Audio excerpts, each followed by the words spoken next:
3 wins will get Ohio State a national championship, and 3 things will get you a Thursday on the beat. Welcome to the Austin and Birm Show. It is presented by the Waterworks. He is Jeremy Birmingham. I am Austin Ward. And the first of those 3 wins, Birm, we still don't know who Ohio State is even going to play in the Cotton Bowl. And there hasn't been a lot of or much practice to break down. There's no media availability and scheduled until Monday. It's I don't like it being this quiet.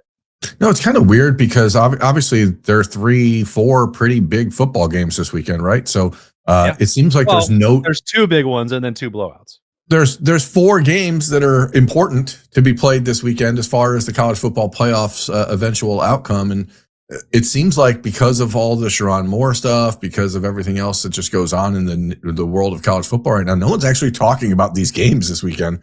Or maybe I just don't watch ESPN, which is also very true. But like maybe they're talking about it there, but it seems like everyone's just waiting for this weekend to finish up so that the Kalen DeBoer to Michigan thing can either happen or not happen, or Kenny Dillingham. It's like everything is just sort of waiting on that move before the next like onslaught of news comes. And no one's actually talking about the games themselves. No one's breaking down why James Madison is going to upset Oregon. You know, that's because they're not going to. But again, yeah, that's true. Okay, fact check. True, they're not going to upset Oregon. Let's just dive in here. This is not an Ohio State related thought, but we're spitballing. We're going. When Oregon beats James Madison by 50 points this weekend, is that the end of the automatic qualifier for the group of 5, or a group of 4 schools, a group of 5? Like, how long can this go on? Because it's so pointless. And or is it only just a matter of, hey, they're going to expand the playoff anyway, so you can keep in your group of 5 schools and they just become less and less relevant? I mean, I don't think that they're intending to kill that, because the Power 4 still needs at this point, because they're not going to branch off and form a super league. They're not going to pool the broadcast rights between the Big Ten and the SEC. And if they're not going to take my idea to play a 12-game Big Ten schedule and eliminate non-conference opponents, then you still have to have the MAC in the Mountain West, or the Pac 2, 4, 5, 6, 7, 8, 9, 10, whatever number it is involved in. You have to have them have a path to compete and pretend like they're on the same playing field. So that part, I think, is unfortunate, because we're not going to see James Madison or Tulane or even Boise State ever win 4 games, three games in Boise State's case a year ago, and win the national championship. They're not built to do so. So it's a little bit of a charade that I think is annoying. And I think it's also why ESPN shuffled off those 2 lopsided matchups to TNT. Is like, well, no one's going to watch these, and the outcome is not in any kind of jeopardy. So it's like, it's funny to me that the college football playoff, the broadcast partners, the conference commissioners all know that these games aren't going to hold any actual substance, and are continuing to hijack the competitive balance of not just the playoff field, but the entire season, by insisting that they're all playing the same sport when they're not. Yeah, and I think it's unfortunate, obviously, even more so this year, because you look at both of those teams in James Madison and Tulane, and they both have lame duck coaches. Like, they're going, like, it's not like you're even getting the best version of those schools, because those coaches are pulling double duty and trying to work 2 jobs. And there's no way as a head coach, I think, that you're able to do that successfully. And then you add in Ole Miss, and there's 3 teams of the 8 playing this weekend that have a lame duck coach, or in Ole Miss's case, have already changed their head coach in the last 2 weeks. And it just seems like these are things that need to be Kalen DeBoer coaches the 4th one. Right. So like it's just very strange to see, because this round of the playoffs, almost in some way, and we saw it last year with the exception of the Ohio State Tennessee game, even that one was a blowout. Like, this first round of the playoffs is just turning into blowout city, and then you get to the real games next week. All right. Well, at least you mentioned Ohio State at the end there, so that we can get back into some thoughts, 3 thoughts, maybe more, about the Buckeyes. We are going to take all of your thoughts on Friday. That is going to be another Freaky Friday mailbag. Some questions already trickling into the Austin and Birm Show at gmail.com. We appreciate you for sending those questions, comments, concerns, thoughts, anything else. We'll gladly take them and try and incorporate them into the Friday version of the Beat presented by the Waterworks. And on Saturday, because there have not been practice snap judgments or press conference snap judgments for us to get into, whenever Texas A&M in Miami is wrapped up on Saturday, Birm and I will have some instant reaction on that to start breaking down what that means for Ohio State in the Cotton Bowl. But also, we're going to put a bow on the regular season right now. So we've had a chance to mock some of the awards voters, most notably the Blitnikoff group that did not think that Jeremiah Smith was the best wide receiver in the country for whatever reason. So I came up with 3 awards categories for 3 Thoughts Thursday, starting with Birm's biggest surprise of the season for Ohio State. I can't start anywhere other than Bo Jackson, I guess. I mean, it's... Oh, come on! Sorry, I mean, that's an easy one, I know, but it's low-hanging fruit. And it's not even because I didn't think Bo was like potentially going to be good at Ohio State. It's because his entire high school career, he bounced back and forth between linebacker and running back, didn't play exclusively running back ever, dealt with injuries multiple times, and you just weren't sure that he was going to have an opportunity as early as he did to become what he's become. And he is the clear-cut number 1 running back for Ohio State. He is a guy now that you can pencil in as a presumptive starter for not just 1 year, not just 2 years, but 3 years, which is huge for Carlos Loughlin and the benefit that it provides Ohio State down the road. And he's only getting better. So I think it has to be Bo Jackson, because you go into this year and all of the conversation was about James Peoples, and then you threw in C.J. Donaldson, a lot of buzz about him in the spring. And we both were told back in March, like, hey, keep an eye on Bo Jackson. It's like, yeah, okay, we'll believe it when we see it. And then you see it, and it was so obvious at the first game he was out there in week 2 that he saw the field differently than James and CJ were doing at that time. And again, I think James has certainly improved throughout the year and has put himself in a position where there's certainly a role for him. But what Bo Jackson has brought the Ohio State offense, especially in the middle part of November when they were relying on the run game and Jeremiah and Carnell were taking some time off, like it seemed like you had a guy that you could count on as a bell cow 25, 30 carry a game back if you wanted it, which doesn't seem to be Ohio State's preference and doesn't seem to be the way they're leaning ever at that position again, in my opinion. But Bo has certainly proven that he can be that guy. And now you have a bona fide superstar in the making for the next 2 years. So he was definitely not someone in the recruiting cycle that you penciled in as a guaranteed starter year 1. And yeah, running back's the easiest position on the field to do that, but it still takes a lot of work and a lot of things breaking the right way. And everything broke Bo's way. And when he had his opportunity, he took it and I guess ran with it. Well, it's not even that he was bouncing back and forth between linebacker and running back. And it was also that he was injured in his high school career and didn't finish it healthy on the field. So when Carlos Loughlin showed up, I think he had a press conference in February before training camp started or before spring ball started. And it was like, I really like the way Bo Jackson works. I like his mentality. I like everything he's bringing to the table. It's like, okay, that's great. But is that because you recruited this guy? You're very excited about him. You got to know him personally over the last 12 months and like you see a bright future? Because I would understand that. And guys are going to go to bat for their players. But it was still hard I didn't know how much he was actually going to participate in March and April. I definitely was still like unsure about what that role would look like heading into August. And he didn't play at all against Texas because you had James Peoples and CJ Donaldson with more experience that they brought to the table. It's just like, okay. But even still, we're not done yet. We had the entire September conversation about him fumbling and will he earn the trust of Carlos Loughlin and Ryan Day to have the football in his hands when it matters. And then that turned the page to, okay, he's getting better here. Now are you going to give him 15 to 20 carries a game? And that still didn't quite happen because that's just the way Ohio State wants to manage it. But even with all of those questions, and at every turn, Bo Jackson would cross another threshold and say, yep, can handle that, can handle this, can pick up a blitz. He rushes for 1,000 yards. I absolutely did not see that coming. I didn't know that we were going to have to start with the first thing being complete agreement, but Bo Jackson's emergence, I think, is unquestionably the biggest surprise. I would love to find anybody who thought that 1,000 yards and the starting role in Ohio State's backfield heading into the Cotton Bowl was going to be Bo Jackson 4 months ago. I don't think that person exists. And I don't think that person exists in the Woody Hayes Athletic Center either. No, I mean, it's not a situation. Again, I've told the story anecdotally a number of times in the last few years about how I was told when Marvin Harrison came into the facility as a early enrolled freshman that he was the guy that shocked the Ohio State staff in a way that nobody else had previous. Like, he was so much better than they thought he was going to be in the recruiting cycle. And I think Bo Jackson's in that conversation as well.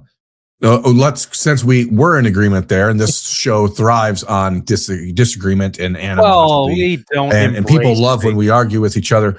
On the count of three, I'm going to say one other player who was, like, as far as the biggest surprise of the year, and then you can say someone after I say someone. All right. 3, 2, 1. Tywone Malone. Yeah, well, I was about to talk to him about him because it was the thing that I was most wrong about, which was thing number 2. And if we're talking about somebody on the defense, not only was he a surprise, but I was also dead wrong to exclude Tywone Malone from playing a prominent role. So you can threaten me with a knife again if you want. People did like that, but I don't know that we're actually going to argue about, like, the biggest surprises and things that have materialized for this team. A lot of it we haven't maybe shown a bright enough spotlight on, but Tywone Malone, I think, deserves so much credit for his elevation. And partly the reason that so we can say that he was a surprise, and partly the fact that I was wrong was because I really thought that Edric Houston would explode from day one at the start of his sophomore season at the 3-tech position alongside Caden McDonald, and that didn't quite happen. So someone else had to fill that void, and Tywone did that. Now, that's not to say that I would view Edric Houston's year as a disappointment, because he is certainly back on the upswing. He was able to get returned to the starting lineup in the second half of the year, alternating and rotating more with Tywone Malone. And some of this is not Edric Houston's fault at all. He got hurt on the very first day of training camp, and sometimes that gets glossed over because Ohio State cleared him to start against Texas, and he played a full lion's share of the snaps in that matchup. But, like, I don't think he was ever fully healthy until the middle of the season. Even still, somebody else had to make the most of that opportunity, and Tywone Malone did. And I don't think that he gets nearly enough credit for the work that he did.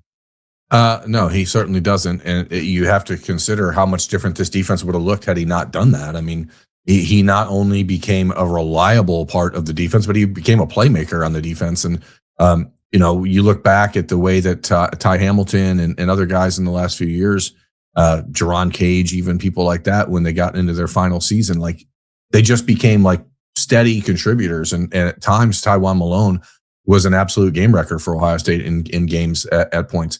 And that's why, to me, the biggest surprise, again, if you go back to conversations we had with people in the spring, I'm thinking specifically of a sit down we had with McArary. The conversation was never like clear cut, black and white. Jalen McClain is so much better than anybody else in the secondary not named Caleb Downs. And I think Jalen McClain is probably the most underappreciated player on this entire roster for what he's done. And then you project him forward and you think about what his role may be next year, and the way that he's learned from Caleb Downs this year, and the way that Ohio State has realized that they can use Jalen in the future. The fact that Malik Hartford became an afterthought and not necessary to play at all for Ohio State this entire season was absolutely not something I would have thought was the case back in March or April. I'm not going to say I was ever saying that Jalen couldn't be a big-time player or a regular contributor, but the fact that he absolutely eliminated the need for any other safety to play back there and became not just a really versatile guy against the run, in coverage, but he also became a physical hitter. Like, he's a guy that you just really like look at and you're like, wow, that is a big time recruiting win, a big time evaluation win for Ohio State 2 years ago when they brought him in from New Jersey. So I think that those two are obviously at different points of their career, Tywone and Jalen being a 5th-year guy and a 2nd-year guy, but Jalen McClain's emergence has been an absolute godsend for the Ohio State defense, and all the things that they're able to do with Caleb Downs, they're able to do because of Jalen McClain being so trustworthy and always in the right spot so that Caleb can move around. So I don't think that they would have had that this year if Malik Hartford was relied upon the way that we thought he was going to be. So to me, it's Jalen McClain. Hey, everybody, it's Birm. Jeremy Birmingham from the Austin and Birm Show on 97.1 The Fan. It's confession time. I finally stopped pretending I was fine and started Awaken 180 last Monday. I've watched Austin melt away. I've watched Brandon shrink in real time. I've seen Scotty, Vegas, and those guys all look like they're aging in reverse, while I've continued to hold on to 40 additional pounds from the COVID years like it's a media credential. Now, of course, spending 6 hours a day in the car multiple times a week doesn't help, but we all have excuses. The holidays, that's another excuse, but I'm dropping that and already cruising through week one with Awaken 180, feeling the difference. I just feel better, primarily in my joints, and anyone who has arthritis like me knows it's not a joke, especially as we get up there in age. The decreased inflammation I'm already feeling is awesome. There's power in waking up eager to start the day, and Awaken 180 is giving that to me. If you've been watching everyone else succeed, thinking, yeah, maybe someday, trust me, someday starts today. I weigh in next week, and I bet I'll already have lost 10 pounds. Do yourselves a favor, do what we all did, and choose the solution for weight loss online at awaken180weightloss.com. Yeah, I think if you cut that tape on, I mean, I was on the record probably multiple times over the summer with position preview, review, rewind, crystal balls that I thought Malik Hartford would start against Texas, and I thought that he would be really good this season. And he had the shoulder injury, or what appears to be a shoulder injury. It's effectively been ruled out for the season, not going to play in the postseason. But he had taken the redshirt opportunity after 4 games alongside CJ Hicks. So, I mean, not only was I wrong from day one with Jalen McLean claiming that job, but the fact that it was never even a competition with him after that was not something I think that either one of us had really considered. And that's for you. You have spoken repeatedly over the last year and a half about the upside with Jalen McLean, and this could be the time that he makes a move. So it's not as if you didn't tell me that was a possibility. It's not as if I didn't know that was a possibility. When you're referencing that conversation with McNamara heading into spring ball, it's like, all right, one of these guys has to emerge. And Jalen McLean, I think, took that on himself in a way that is really impressive and became invaluable, because for Ohio State, for Matt Patricia to do all the things that they want, they can't move Caleb Downs all over the field. They can't blitz him. They can't drop him into coverage. They can't put him in the box if they don't trust someone alongside him. That's what Jim Knowles had with Jordan Hancock and Lathan Ransom a year ago. And Lorenzo Styles provided a lot of stability. I know that there are still, plays that he got picked on against Indiana. And we think back to the deep ball against Ohio, and the lowest moments of his season are always going to stand out more than the reliability. But I think Ohio State always had a lot of faith that he would know the system and allow Caleb Downs the flexibility, but it was up to Jalen McLean to do the rest. And he absolutely did that.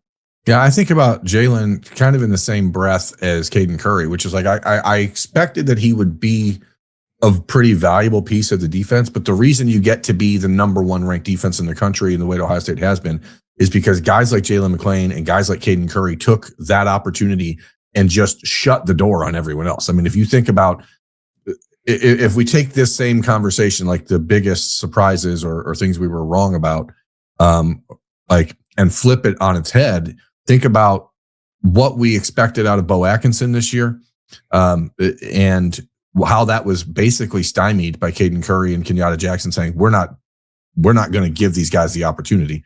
And then the similar conversation for me on the offensive line with Ethan Anianwa and how Philip Daniels, sorry. You just can't stop thinking about that comeback story. Hey man, as a 44-year-old coming out and doing it big.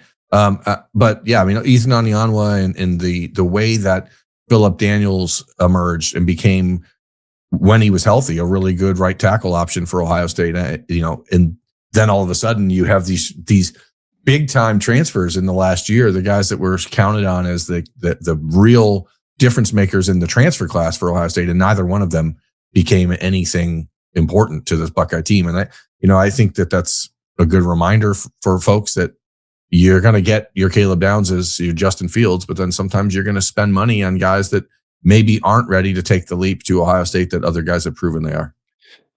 Yeah, I like how you spun that into something that maybe that we were right about, which is Ohio State's approach to roster management and retention and recruiting and development. And it's a fine line, because Ohio State is going to continue to have to bring in additions through the transfer portal, especially, if we wind up being wrong about Wednesday's stock watch and Kenyatta Jackson and Caden McDonald explode and then leave for the NFL draft and the entire defensive front has to be retooled. Well, there's still going to be opportunity for Bo Atkinson to prove that he's an asset to Ohio State, that he can elevate his game and be a pass rushing threat, that CJ Hicks could step up and help there, not just with the loss of Kenyatta, but also Arvell Reese. But, that would not be ideal because those are two examples of players that Bo Atkinson wasn't short of suitors in the transfer portal, especially given the time that he left North Carolina.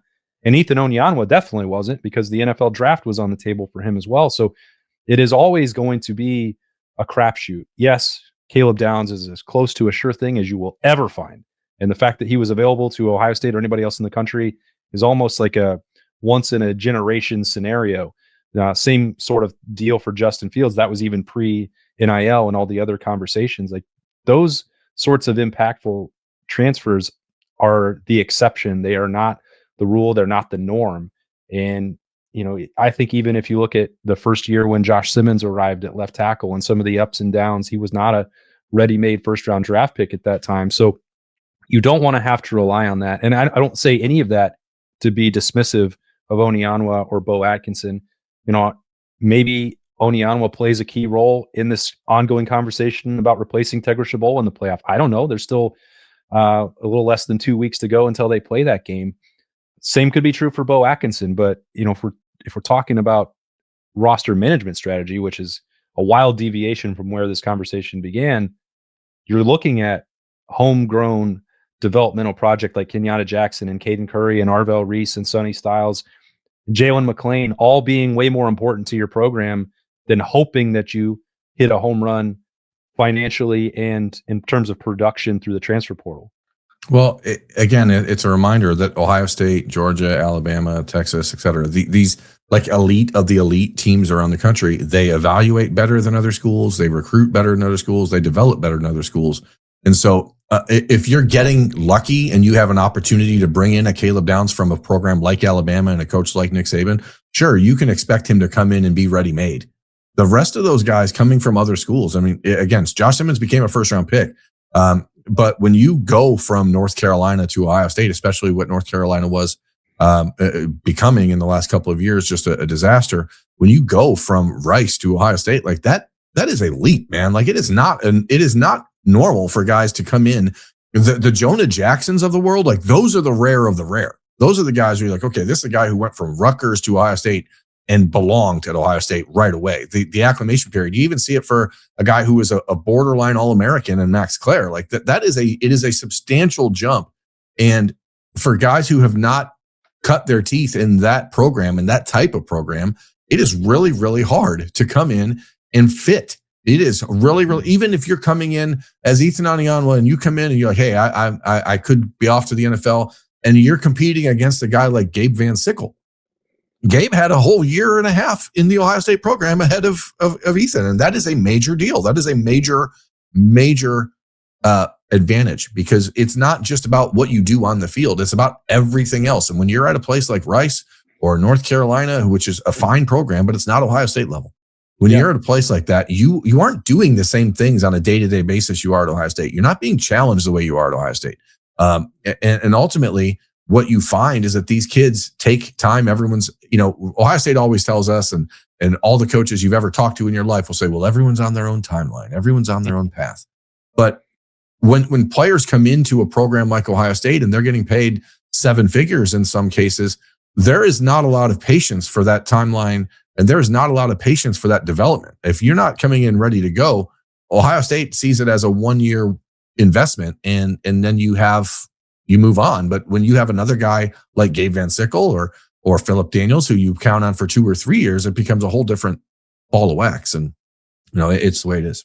Yeah. I mean, the rosters change and the seasons change, but comfort doesn't. Call the Waterworks and Hetter Heating, Cooling, and Plumbing for maintenance, installation, and repairs, or visit online at thewaterworks.com. The Waterworks and Hetter Heating, Cooling, and Plumbing, they're proud sponsors of Ohio State athletics.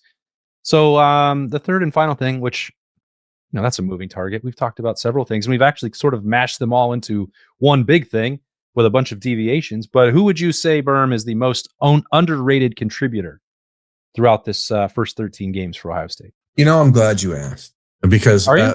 inside baseball here for folks who don't know how we operate the day-to-day, arrangement of the show, I pre-make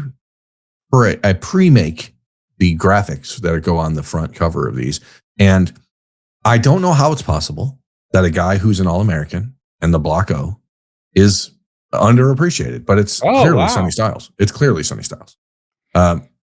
He has been as steady and as consistent and as good as any linebacker in the country this year. Has he made a bunch of flash plays, splash plays? No, he hasn't. And that's okay. It's not what he's been asked to do. When Sonny is asked to just clean up the mess because Arvel's going to do this and Caleb's going to do this and the defensive lineman, Sonny has done it all. I am so happy for him that he was added as an All-American on Wednesday. Becoming the 7th Ohio State All-American on this team. He totally deserves it. He's going to be a first-round pick. He's probably going to be the second linebacker drafted in April. Everything that you could have expected out of Sonny Styles' career, he has accomplished, and he's done it without ever deviating from his plan. He's done it without ever getting bitter about the couple years where he's been back and forth, 3 defensive coordinators and all the other things. He's done it all, and Sonny Styles deserves a ton of credit. I hope that Ohio State fans will remember him as fondly as they remember the splashes of Arvel Reese this year, because Sonny has absolutely deserved it. So you said the second linebacker taken because you believe Arvel Reese will be the first. Correct. So I think the most underrated contributor to Ohio State's success this year is James Laurinaitis. We have. Well, see, now you're just playing a game here. I didn't know we were doing this. I am playing a game with you. What has happened with the restoration, the renaissance of the Silver Bullets is remarkable.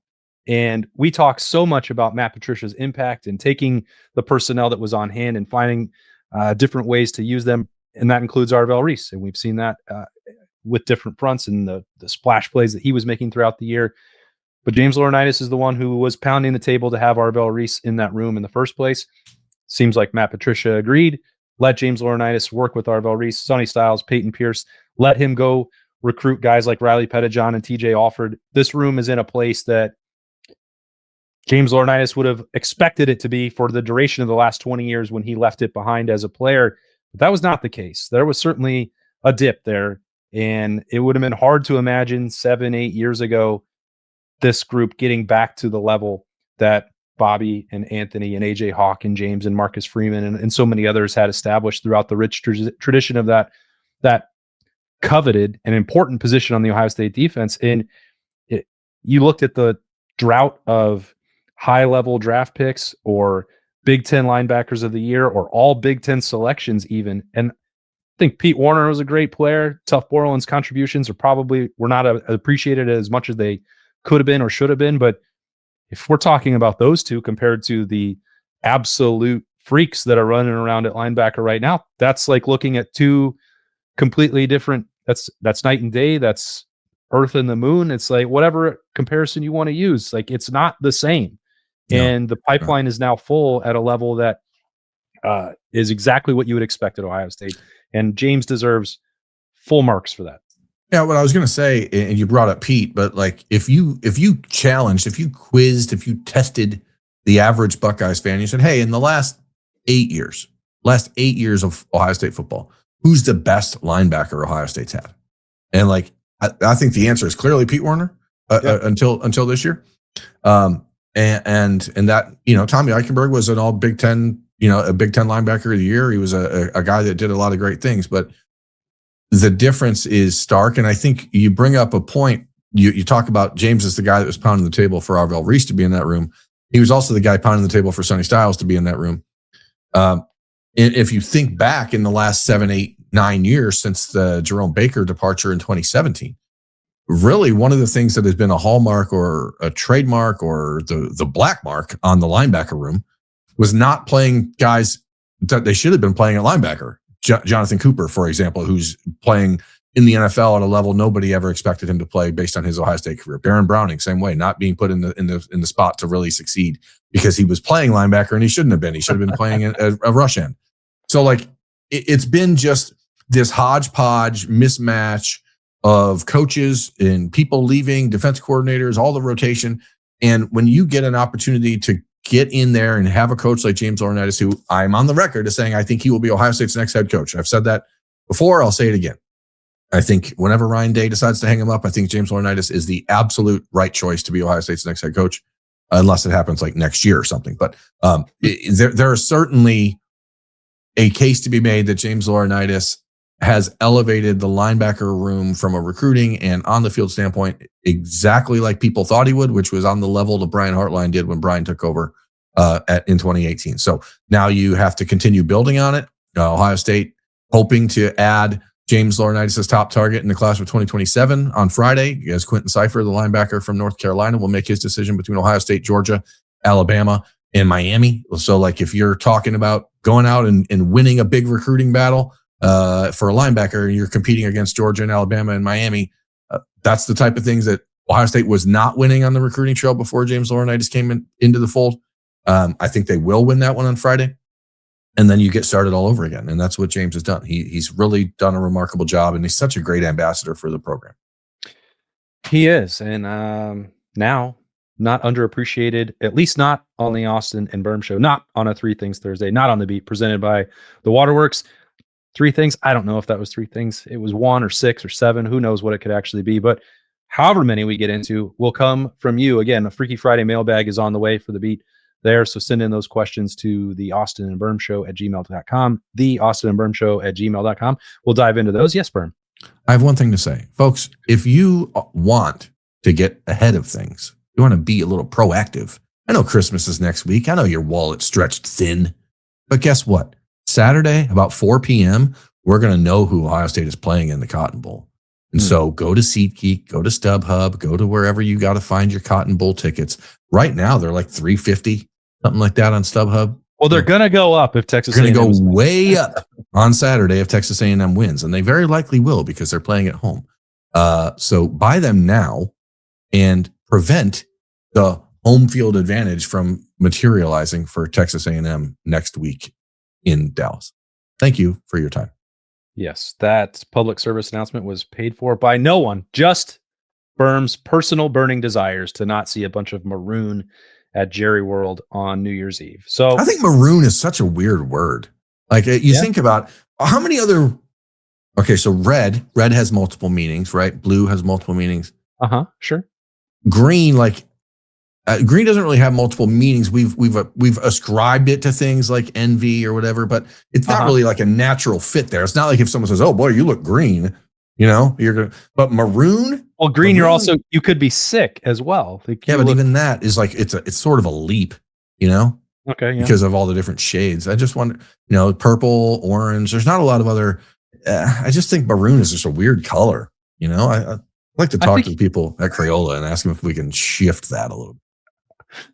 I had no idea where that was going to go. I think you could have. Me neither. Maroon. Welcome to the party, pal. Me neither. Maroon is a weird color. I think we can all agree to that. We'll see if Texas A&M can save us, or if Miami can save us from having to see Maroon 5. Like if I had one conversation with Adam Levine, that would be the first question I'd ask. What does that even mean? I have a lot of other questions for Adam Levine. Well, I want to start there. I want to start with a softball. All right, Julian Sain's favorite band, of course.